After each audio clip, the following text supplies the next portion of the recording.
তেহরানের বুকের ভেতরেই ছিল মোসাদের ঘাঁটি।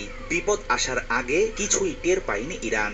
গভীর রাতে দেশটির আকাশ ছিন্ন ভিন্ন করে ঢুকে পড়ে ইসরায়েলের শত শত যুদ্ধবিমান। ১০০টিরও বেশি লক্ষ্য বস্তুতে ফেলা হয় ৩৩০টিরও বেশি বোমা।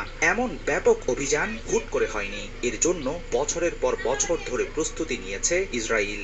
গোপনে ইরানে ঢুকানো হয়েছে মোসাদের দুর্ধর্ষ স্পাই ইউনিট, গড়ে তোলা হয়েছে মিলিটারি ড্রোনের ঘাঁটি। কমান্ডের অপেক্ষায় প্রস্তুত ছিল বোমাবাহী যানবাহন, sniper system, remote control machine gun সহ অত্যাধুনিক সব সমরাস্ত্র।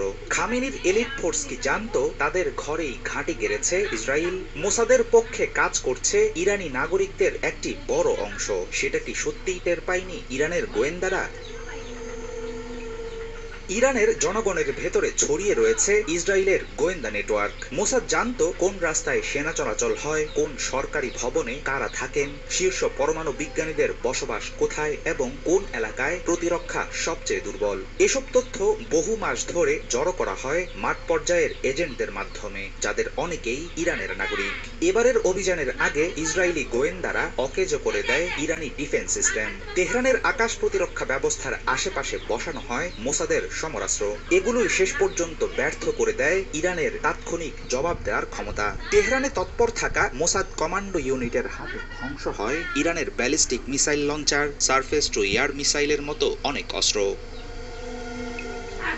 ইরানের ক্ষেপণাস্ত্র ঘাঁটি, পারমাণবিক গবেষণা কেন্দ্র, রাডার ইউনিট, গোপন সামরিক ঘাঁটি, এমনকি সরকারের টেবিলেও এখন মোসাদের ছায়া। ২০১৮ সালে ইরানের কেন্দ্রস্থল থেকে পরমাণু নথির বিশাল এক আর্কাইভ চুরি করে নিয়ে যায় ইসরায়েল। অথচ খোয়া যাওয়ার বিষয়টি অনেক পরে টের পায় ইরানি কর্তৃপক্ষ।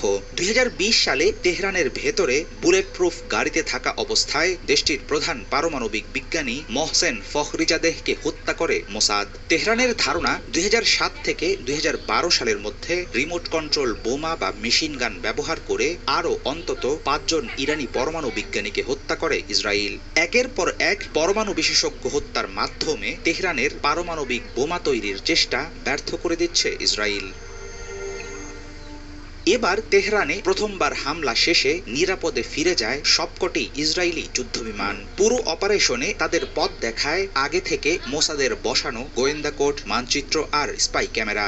ইসরায়েল কখনো ইরানের পরমাণু উপাদানের ভান্ডার খুঁজে পাবে না, সম্প্রতি এমন দাবি করেছিলেন ইরানি শীর্ষ কর্মকর্তা ফারিদুন আব্বাসি। অথচ সেই আব্বাসিকেই হত্যা করা হয়েছে একেবারে তেহরানের ভেতরেই। কয়েক মাস আগে ইসলামিক রেভলিউশনারি গার্ডের গোপন গেস্ট হাউসে মোসাদের গুপ্ত হত্যার শিকার হন ফিলিস্তিনের স্বাধীনতাকামী সংগঠনের নেতা ইসমাইল হানিয়া। ইরানকে বাইরে থেকে নয় বরং ভেতর থেকে শেষ করছে ইসরায়েল। দেশটির সবচেয়ে সুরক্ষিত জায়গাগুলোতেও ঢুকে পড়েছে নেতানিয়াহুর গোয়েন্দারা। খামেনির শীর্ষ পরমাণু বিজ্ঞানীদের হত্যা থেকে শুরু করে দেশটির পারমাণবিক স্থাপনায় নাশকতা, সব ক্ষেত্রেই ইসরায়েল দেখিয়ে দিচ্ছে গভীর চক্রান্ত আর ছায়াযুদ্ধে তারা অনেক এগিয়ে। অভ্যন্তরীণ সংকট, প্রশাসনিক ও ধর্মীয় কঠোরতা সহ বিভিন্ন কারণে ইরানিদের একটি অংশ মোসাদের কাছে তথ্য পাচার করে এবং তাদের দেয় অকুণ্ঠ সমর্থন।